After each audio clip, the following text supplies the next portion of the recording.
Episode 2 of Pluribus begins with us over in the Middle East, with a long montage of the cleanup efforts going on there. A woman appears to be part of the collective joined, and after helping a body out of a car, she hops on a moped, heads to the airport and flies a plane.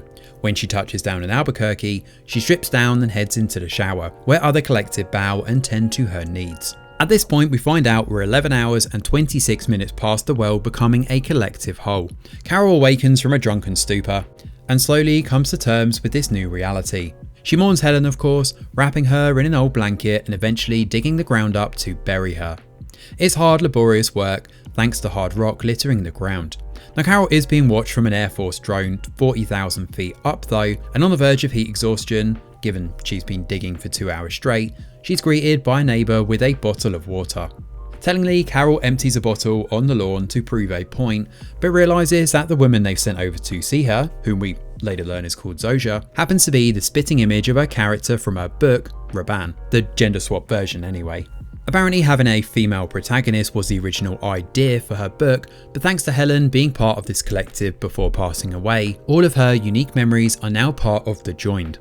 When Carol kicks off and shouts at Zoja in the street, she suddenly collapses on the ground. This appears to affect everybody else in the collective too, who are momentarily docile. It would appear that Carol's negative behaviour affects the collective as it's hard for them to take. However, the side effect of this is that their temporary freezing has caused millions across the globe to die. This is obviously difficult for Carol to take, who's on the verge of collapsing after vomiting. When she finally regains her strength, courtesy of a mini digger being dropped from a helicopter to help dig up the volcanic rock in the garden, Zoja also confirms here that there's actually one more person who's awake. The collective have become aware of a man in Paraguay who has awoken. Now Carol wants to meet the other people who are just like her, and that means boarding an empty plane bound for Bilbao in Spain, where this meet is scheduled to take place. Funnily enough, Carol decides to sit way back in economy, which is quite amusing because it really does show that she is the most miserable person on earth, right? Now at this point we are 2 days and 2 hours since the collective had taken over, and Carol meets the 5 other individuals who can speak English at the airport. It's a rather awkward affair, but these guys are Shumei, Kusumeo, Laxmi and Okombeya, and apologies if I've butchered those names. Each have family members with them who are part of the collective. The 5th person is a man called Kumba, and he arrives in the president's plane.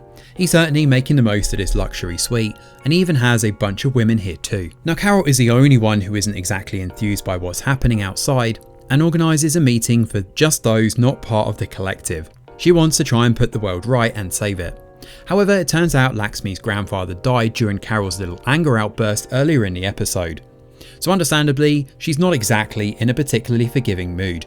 She thinks Carol should educate herself over what the collective is actually like. Now others also argue their points too, with charismatic Kumba pointing out that racism is gone now, all the animals have been let loose from the zoos, and there's absolutely zero crime across the planet. Now interestingly, the collective do not kill, nor will they even think about killing live creatures either.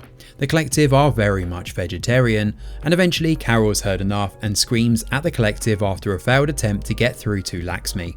However, it causes all of them to go in trance once more and begin seizing. Now 2 days and 16 hours past the event and Carol awakens, ruminating over her outburst. Now Zoja and the other collective don't have anything to stop her anger, and after they witness their own family members seizing thanks to Carol, everybody has left, except for one person. Any guesses who? Yep, it's Kumba. Now the main reason Kumba is still sticking around is because he wants Carol's blessing to sleep with Zoja. Now Carol wants Zoja to think for herself, which of course is easier said than done when you're part of one collective hive mind.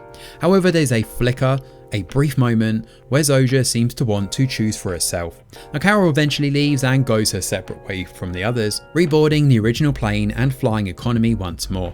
She clearly doesn't see things the same way they do, but Zoja goes with Kumba on the president's plane. The thing is though, just before she steps on board, there's a moment where the pair lock eyes, and it's enough to convince Carol to change her plan. Just before they take off, Carol has second thoughts and joins the others, which is where episode 2 comes to an end. The second episode adds some very interesting characterization to the fold, and also indirectly fleshes out the collective too.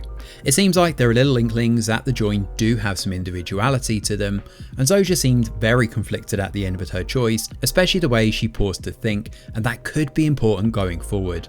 Carol being a harbinger of doom with her aggressive outburst may ironically be the key to waking everybody up from this slumber, because when you think about it, humanity are doomed if they stay in this collective hive mind trance. There must be more to this animal connection than we're seeing, because why free all the animals from the zoos? What happened with the rats at the beginning?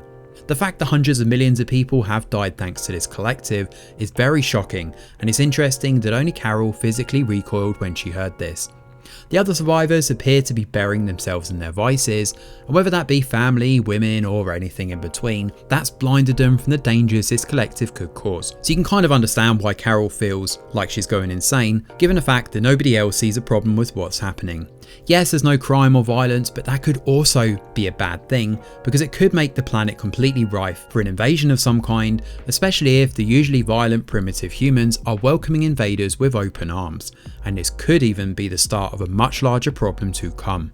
Pluribus sets everything up beautifully for an enticing season to follow, and it'll be interesting to see what direction this one takes next. So far across these first 2 episodes, it seems like Vince Gilligan is on to another winner. Can next Friday hurry up please? But until then, do let us know your theories in the comments below. Thanks for watching.